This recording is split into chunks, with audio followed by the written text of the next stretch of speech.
You know, sometimes life gives you a lot of lemons and you end up drowning in them.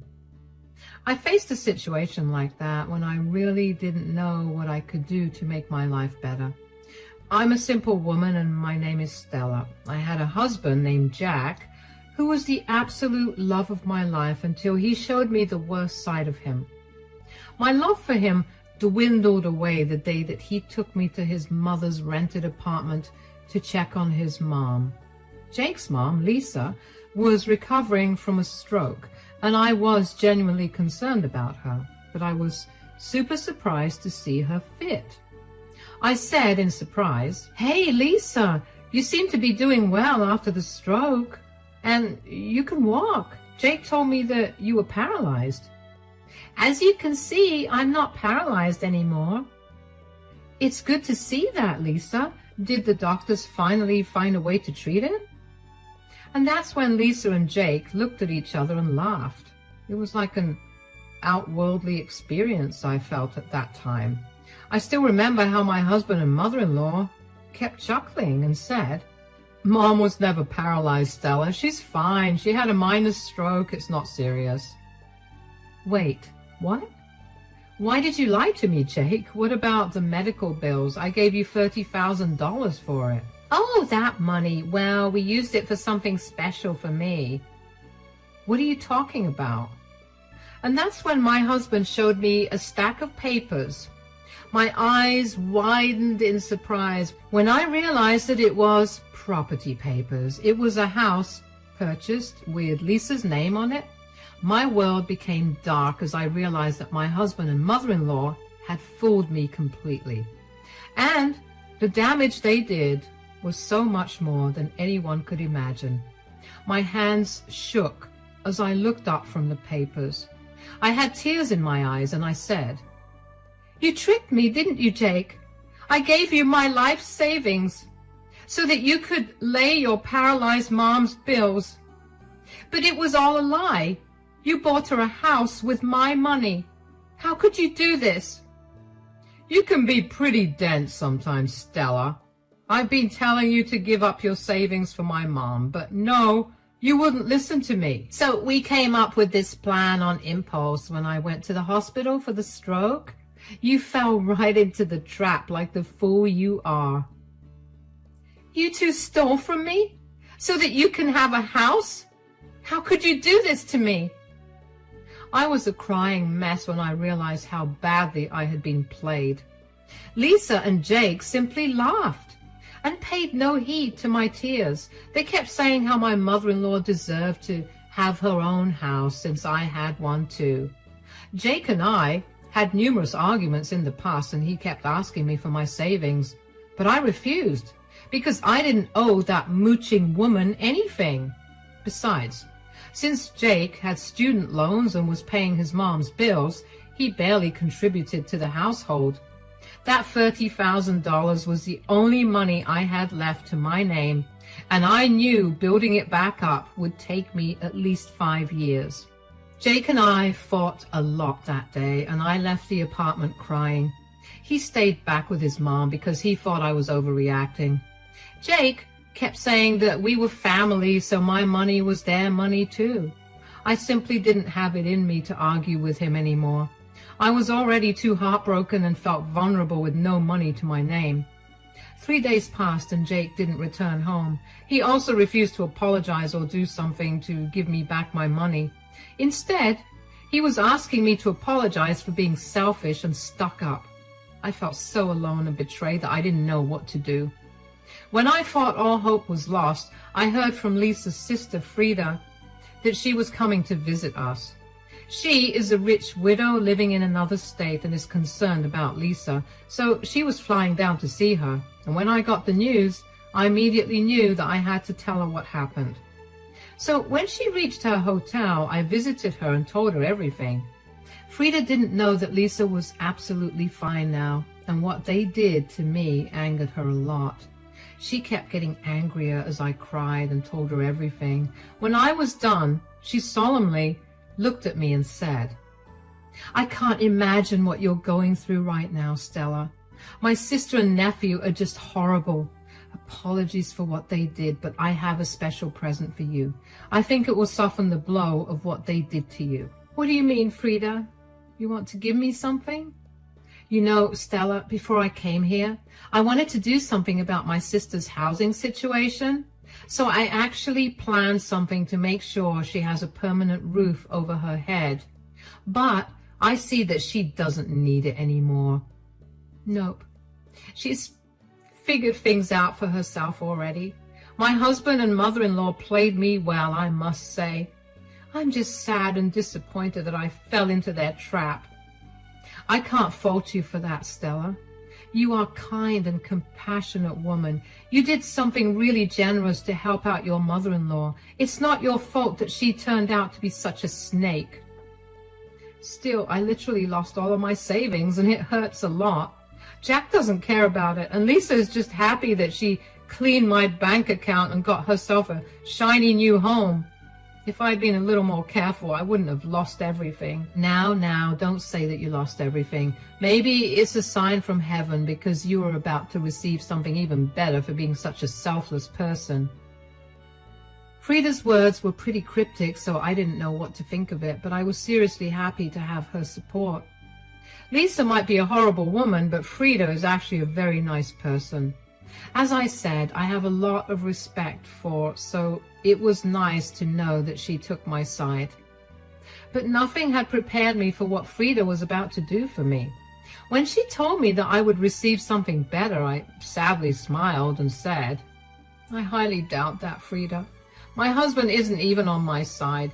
He's refusing to return the money, and I know he won't ever help me build back my savings. You don't need your useless and spineless husband to build back your savings. You have me for that. I have already planned to help you with that. What do you mean, Frida? How do you plan to help me? Remember I said that I have a gift for you? Well, I'm actually going to give you $60,000. Guys, out of all things possible, I never expected this to be one. Not even in my wildest dreams had I imagined that Frida would want to give me money. I was extremely taken aback by her words and didn't even know what to say. My face must have shown my confusion and shock because Frida simply smiled at me and nodded her head. I said in disbelief, You want to give me $60,000? That's right, Stella. But why? Why do you want to give me money? As I said, Stella, I've been making plans to make sure Lisa has a permanent home. So I set aside $60,000 in cash to help her with her house purchase. But then I came here and found out what she did.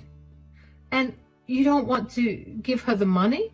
Yup, I'm not giving her the money since she already scammed you into giving her yours. I'm still extremely ashamed of what she did, Stella. Consider this as me returning your money. Honestly, guys, Frida's thoughtful gesture absolutely brought tears to my eyes. And when I told I hadn't expected her to actually help me get my savings back, in fact, she was actually offering me twice what I had lost. Oh my God, Frida, you have no idea how much your kind gesture means to me. I can't believe you're offering me your own money. Oh, no, Stella. I'm not offering you anything. I'm giving it to you. I won't take no for an answer. But it's a lot of money, Frida. I only lost $30,000. It's not like I gave Lisa $60,000 that I can take it all from you. Besides, I don't know if it's fair. It is fair, Stella. Think of it as exchanging gifts. Lisa took your gift by malice, so I am giving her gift to you. Too bad Lisa is the one losing out because now you have more than her. Are you sure you want this, Frida? My stupidity is completely on me. I don't want you to lose money just because I made a bad decision in life. Oh dear, I'm not losing out on money, Stella. I have always taken care of Lisa and she knew she could count on me. But she went out of her way to be malicious and scammed you. I do consider it a little bit of my fault that she has become this entitled. Jake getting entitled is totally her fault, though. Don't blame yourself, Frida. You tried to do something nice, just like I did. At least now I have a way of getting it back. I don't think I deserve all the money, though. You deserve the money, Stella. Besides, I'm going to give it to you whether you like it or not. I always reward kind gestures, and you have been nice to my family. Frida kept insisting that I deserved the money and that it was a gift from her. I was so moved by her gesture that I ended up crying and thanking her. Frida smiled at me, but still seemed to have been engrossed with what I told her. After a while, she said, "You know what, Stella? I think you should go with me when I visit Lisa. I would love to see the look on her face when she realizes how badly she messed up." That would be funny indeed, Frida, but I don't know if I want to face my husband right now. Things are pretty tense between us, and I don't feel like getting into an argument with him again. That seems like a problem that you need to solve, Stella. What your own husband did to you is absolutely horrible, and I am saying that even when I'm related to him. He betrayed your trust in a bad way. I know, Frida.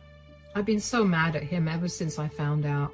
You know, he actually laughed with Lisa when telling me how he lied to me. That completely broke me from the inside. Look, Stella, Jake might be my nephew, but I won't deny the fact that he has turned into an absolutely entitled monster because of his mother.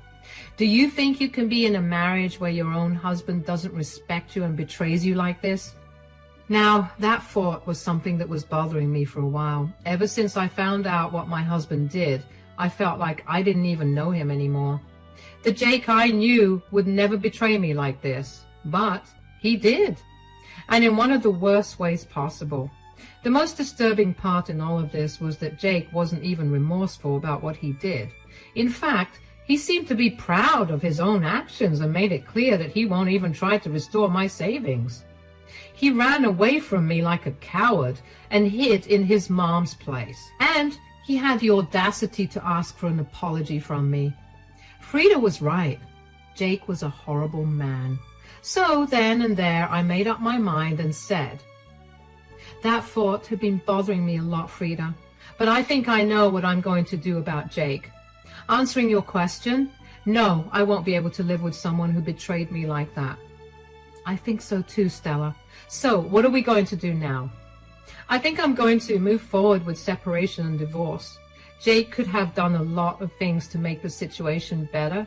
Even after losing all my savings, I would have given him a chance if he had at least shown remorse. But no, he chose to leave and join his mother, who started this drama in the first place. Jake is truly an abominable husband. In times like these, I find it relieving to know that I don't live near all of this drama. I'll let you in on a little secret. I was giving Lisa the money so that she wouldn't get ideas about settling anywhere near me. For the first time in over a week, I finally laughed out loud. Frida was truly a godsend for me. If she hadn't come here and helped me out, Lord knows what I would have done. Maybe I would have divorced Jake, but I wouldn't have gotten my money back. Now, I wasn't just getting my money back, I was actually getting back twice as much as I lost. Frida was a lifesaver, and I don't know how to express my gratitude to her. Frida and I had a long talk about what happened and what our next steps would be. I was really down for some revenge and really wanted both Jake and Lisa to suffer for trying to scam me. Within this time, Frida received a phone call from Lisa, who wanted to know when she would come to visit her. I guess she was excited to tell her sister all about the new house she had acquired. I wasn't surprised that she didn't tell Frida how she got the house. Lisa probably knew very well that Frida would not approve of what she did. I guess she wanted to see Frida in person so that she could soften the blow or something. Or maybe they had expected me to stay quiet and just deal with it. Anyway, none of that happened since I already told Frida the truth. Frida never mentioned the house or the fact that I told her everything. She acted pretty normal and promised to go visit Lisa the very next day. After that phone call, we discussed our little plan before finally going to face Lisa and Jack. That evening, after leaving Frida's house, I went straight to a lawyer to see what divorce would entail for me. I gave my new lawyer the go-ahead to prepare papers for the divorce. There was no way I was compromising my self-respect and risking my money again. I was leaving Jack for good, and this was the first step in that direction. Frida and I both went to Lisa's rented apartment the next day. When Jack opened the door, his face sank because he hadn't expected me to be there. He didn't cause a scene, though, as he led us into the living room. Lisa, who was sitting there, was genuinely excited to see Frida, but her smile left her face when she spotted me with her. She said with a nervous voice, "Hey, Frida, how are you? You should have told me that you two would be coming here together. I had no idea." "Why? Does your own daughter-in-law need permission to come to your house? I thought she should come along since her husband is here as well." "Oh, good thing you brought her along. It would be nice to have a big family dinner after so long." Lisa was trying her best to hide her nervousness, but was failing miserably. Meanwhile, Jack was a little quiet and didn't say anything. He kept glancing at me, hoping that I would say something, but I sat there coldly and let Frida do the talking. She said, "There is still time for dinner, Lisa. First, I believe there's a lot we need to talk about. Tell me, Lisa, what preparations have you made to find a permanent residence?" Jack and I went house hunting and found the perfect place for me. It's beautiful, Frida. So I just bought it, actually." "You bought it with what, Lisa?" "As far as I know, you don't have that kind of money lying around. Did Jack help?" "Yes, Frida, I helped Mom get her own place. We managed the down payment, and I'll be taking over the mortgage from now on. Everything has been set." "You managed the down payment by tricking your wife into giving away her savings, didn't you?" Jack and Lisa froze when they heard Frida say those words. They had hoped that they had more time to come up with excuses, and they had hoped that I would stay quiet and not tell Frida what they were up to. But I was done being a pushover. I already learned my lesson the hard way. But apparently, Lisa and Jack needed to learn some things, because even after getting caught, they tried to lie to Frida. Lisa actually looked offended and said, "What are you talking about, Frida? We have done no such thing. Who gave you these nonsensical ideas?" "You still want to lie about this, Lisa? I don't think lying will be a good way to go about this." "Look, I don't know who told you these things, but we came together as a family and helped Mom buy the house. Lisa didn't actually mind sharing her money. In fact, she gave it to me by her own accord. Isn't that right, Stella?" "Yes, I gave you the money out of my own accord, but the money wasn't supposed to be used for buying a house.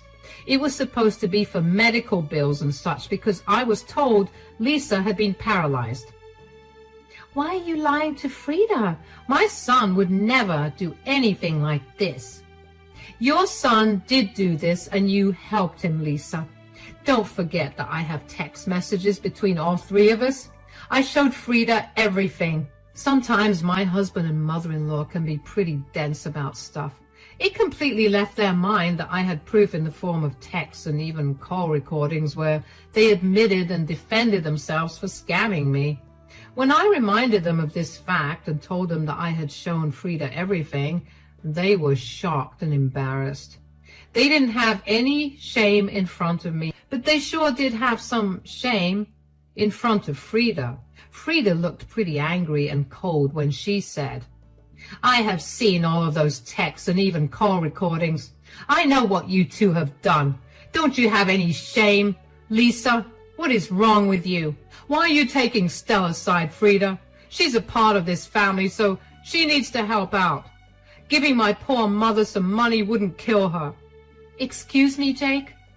Why should I have to support your lazy mother who doesn't even want to work and just wants to mooch off of me? Besides, you didn't take some of my money. You literally took all of it." "We deserve this much from you, Stella. You need to stop being such a selfish person. For years we kept asking you for help so that I could finally live in a house I own, but you were never willing to help out. You forced us to take this path." Lisa and Jake turned out to be even worse than we had imagined. After literally bleeding me dry, they were calling me selfish and blaming her misdeeds on me. It was just outrageous behavior. I was super angry and ready to storm at them, but Frida's voice boomed out before I could form a reply. "Enough is enough, Lisa. I can't believe you and your worthless son are still trying to defend yourselves. Don't you two have any shame? When did you turn into such an entitled and selfish person? Are you really taking her side, Frida? Yes, I am taking her side because you two are wrong. What you did was absolutely horrendous. What option did we have, Frida? Mom needed her own place. We had to do something. Don't give me that nonsense, Jack. Lisa can do just fine living in a rented apartment. Plus, if she wanted a house for herself, she should have worked like the rest of us. I was even going to help her get a house and actually set aside cash for it when I came here. Lisa now looked at Frida happily, thinking that her luck had just opened up. She had that look on her face which people get only when they win jackpots or something. Even Jake looked really surprised and happy to hear that there was more money coming in for his mother. However, Frida and I knew exactly what was happening with the money. She didn't say anything, and neither did I. Lisa excitedly said, "Oh my God, are you going to give me money? That's so generous of you, Frida. I always knew that you cared about me the most. You are the best sister, you know." "Hold your horses, Lisa. I did arrange some money for you, but it looks like you won't need it anymore." "What are you talking about, Frida? Of course I need it. The house isn't paid in full anyway." "Yeah, we could really use some money to pay off the house. It will really help with the mortgage." I do think $60,000 would immensely help with the mortgage, maybe even help you buy furniture or decorate the house." Yes, $60,000 is a lot of money. Oh God, I will be able to do so much with it. "I say we split it 50-50, Mom. You can use $30,000 to buy furniture and the rest, $30,000 for the mortgage." Jack and Lisa were excitedly planning what they would do with Frida's money. Their greed and entitlement were truly amusing to watch, since it didn't involve my money anymore. Anyone who saw them now would think of them as children who were completely dependent on others for money. It was just pathetic. However, I was enjoying the show, and so was Frida. She looked at me and smiled. I knew that she was playing around and trying to find the best way to reveal the reality to them. We were having fun watching them make a fool of themselves. Lisa then excitedly addressed Frida, saying, "So when will you give me the money? We need to start shopping right away since I will be moving into the house next month." "Wait a minute, Lisa. Who said I would still give you the money?" "What? What do you mean, Frida? We just explained to you why we still need the money." "Yes, you did. But I am still not under any obligation to give you the money. To be honest, I still haven't gotten over how you robbed the poor girl Stella of your stupid house. So I have actually decided to give her the money." The look on their faces was absolutely priceless. Lisa and Jack were shocked that Frida would even think about doing this. They couldn't believe that Frida would blatantly give away the money that was supposed to go to Lisa. They kept looking at my face and Frida's, trying to understand if this was a joke. And when they realized it wasn't a joke, Lisa was downright angry and said, "You plan to give the money to Stella? Why would you do that?" "Why would I do that?" "Probably because I'm trying to rectify what my sister and nephew did to her." "Your money has nothing to do with Stella. It should be mine, because it was meant for me." "It was meant for you, yes, but I changed my mind. I don't reward people for bad behavior, Lisa. I think you know that very well." "I think you're being very harsh on Mom, Frida. We didn't have many options. You can't punish her for wanting a roof over her head." She already had a roof over her head that she didn't work for. She could have waited for me to help her out. But no, she chose to steal a poor girl's savings and leave her destitute. As if you haven't already made her financially stuck because of your stupid student loans. That shut up my husband real quick. Frida reminded him of the fact that my husband barely contributed to our household as it is. Jake knew that he couldn't argue this point, So he stopped babbling like an idiot and wisely chose to remain quiet. Lisa, on the other hand, wasn't having it. The thought that now I was getting even more money than I lost was bugging her. She still looked angry and said, "You can't do this to your own family, Frida. This is unfair." "What's unfair is that you called someone your family and then scammed them out of their savings." "I only took $30,000 from her. Fine, she can have that back from you, but I should still get the other $30,000. You shouldn't and won't be getting anything, Lisa. Stella deserves it all for putting up with your horrible behavior and financial abuse. Don't try to argue with me, Lisa. It won't work. I'm going to give Stella the money, and that decision won't change." Lisa still wasn't having it and kept throwing a tantrum. Frida was used to her sister's antics, so she remained calm and just kept saying that she wouldn't change her mind. Lisa was now acting really crazy and was freaking out. In her frenzy, she turned her attention to me and started blaming me for what was happening to her. She said, You did this, didn't you, Stella? You purposefully turned my sister against me so that you could take the money that's meant to be mine." "It's funny that you think a stupid girl like me could come up with such a plan. I am not like you, Lisa. Besides, even if I did, it isn't something that you haven't done to me. I will never let you have that money. I will make my son take it away from you." "Well, he won't have that chance again, Lisa. Jack and I are done. I've already filed for divorce and I will be leaving him soon." Now it was my husband's turn to freak out. He wasn't expecting me to say this, of course. He may have thought that ultimately I would cave and decide that what my husband did was right, but I wasn't doing any of that. Instead, I was telling him straight up that I will be divorcing him. Jake looked shocked and started to say, "What are you talking about, Stella? You're not going to divorce me. I don't believe what you're saying." "Believe what you may, Jake. The truth will come out sooner or later. I've already told my lawyer to prepare the papers. You will be served fairly soon." No, you can't do this. You can't just leave me over this one small thing." "You think this is a small thing, Jake? That's where the problem lies, you know. Not only did you awfully betray me and wipe out my savings, but you also refuse to take responsibility. I don't want to stay with someone who lies to me and steals from me." "But you're already getting your money back, Stella. In fact, you're getting more than what you spent on my mom. The problem has been solved now." "Just because Frida generously offered to give me back my money, that doesn't mean I should forgive you. I have already decided on a divorce and I will go through with it whether you like it or not."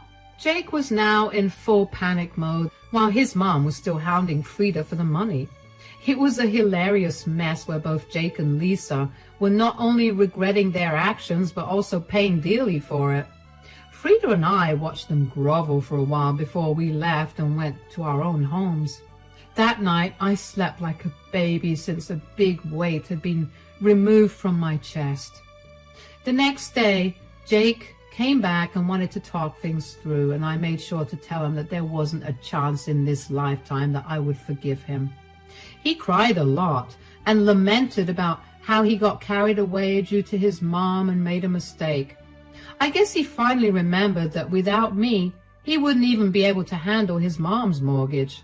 No matter what the reason was, Jake tried his best to change my mind, but I didn't do that. Our divorce happened pretty fast since we didn't have children. Jake sulked the entire time and tried to sabotage the divorce. However, he soon realized that he had no money to fund lawyers to draw out the case, so we came to a mutual agreement. He was left to fend for himself because he and I both earned almost the same money. The only problem was that he had a lot of student loans and had to fund his entitled mom's lifestyle too. Frida and I did keep in touch, and she ended up giving me the $60,000 she had promised.